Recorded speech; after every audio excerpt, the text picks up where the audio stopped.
Okay, let's dive in. We're talking about the ASEAN region today. That's 10 incredibly different nations that have somehow become one of the biggest tourism hotspots on the entire planet. From ancient temples to futuristic cities, we're going to break down what's really behind this massive travel boom. So, what is the secret sauce here? I mean, why is this part of the world at the very top of so many travel bucket lists? Is it the food, the culture, the price? Well, as you're about to see, it's a really powerful mix of all those things and then some. So, first things first, let's talk about the initial spark. You know, that magnetic pull that makes you stop scrolling through your feed and just say, wow, I have to go there. This is all about that irresistible blend of deep, authentic culture and just jaw droppingly beautiful nature. And it starts with something truly timeless. You know, you're not just looking at old buildings here, you're stepping into living history. Places like the incredible Angkor Wat in Cambodia or the massive Borobudur Temple in Indonesia. These aren't just ruins. No way. They are vibrant centers of culture that are still inspiring awe today.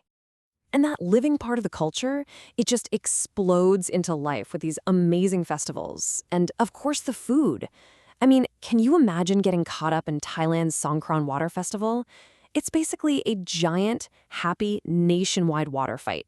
Or just eating your way through a night market in Vietnam.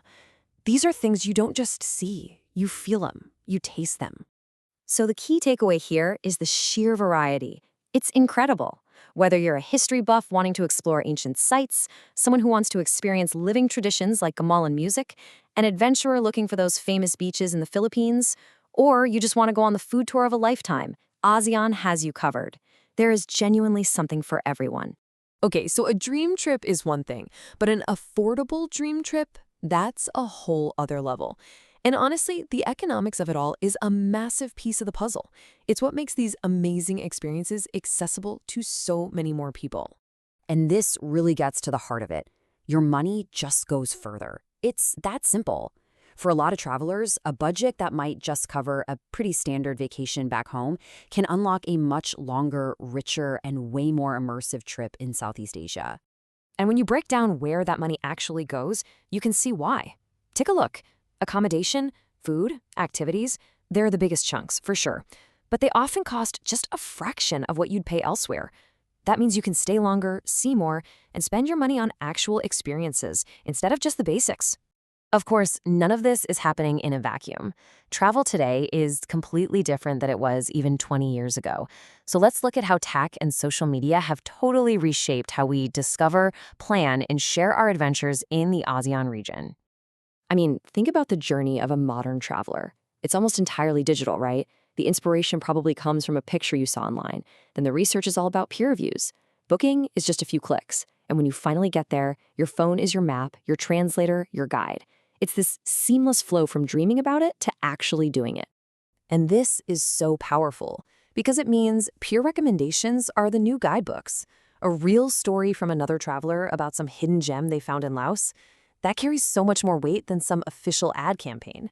It builds trust and it inspires a totally different, more authentic kind of travel.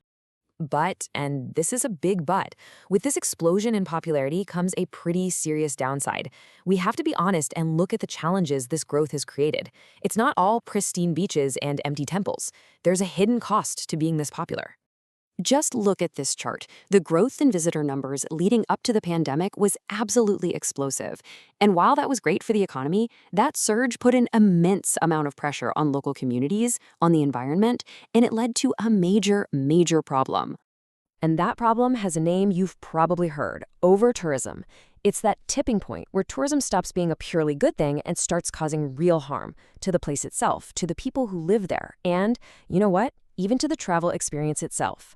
And the consequences are serious.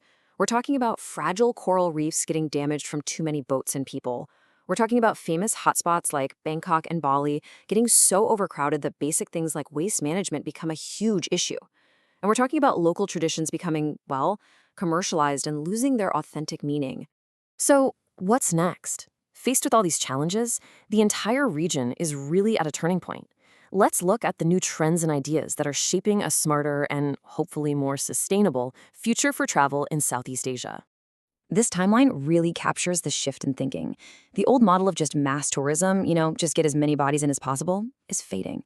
It's being replaced by a focus on quality and sustainability. The future is about using technology to create better, more responsible, and more meaningful trips. So what does this new approach actually look like? Well, it breaks down into 3 key areas. First, promoting lesser-known destinations like national parks in Laos or islands in Myanmar to spread everyone out. Second, a huge focus on sustainability with things like eco-lodges and community-run tours. And third, integrating tech like AI and VR to genuinely make the experience better and travel smarter. Which brings us to this last really important question, because it's not just about what governments or tour companies do, it's about us. As we all start traveling again, how do we balance that incredible desire to explore with our responsibility to protect these amazing places? It's something for all of us to think about.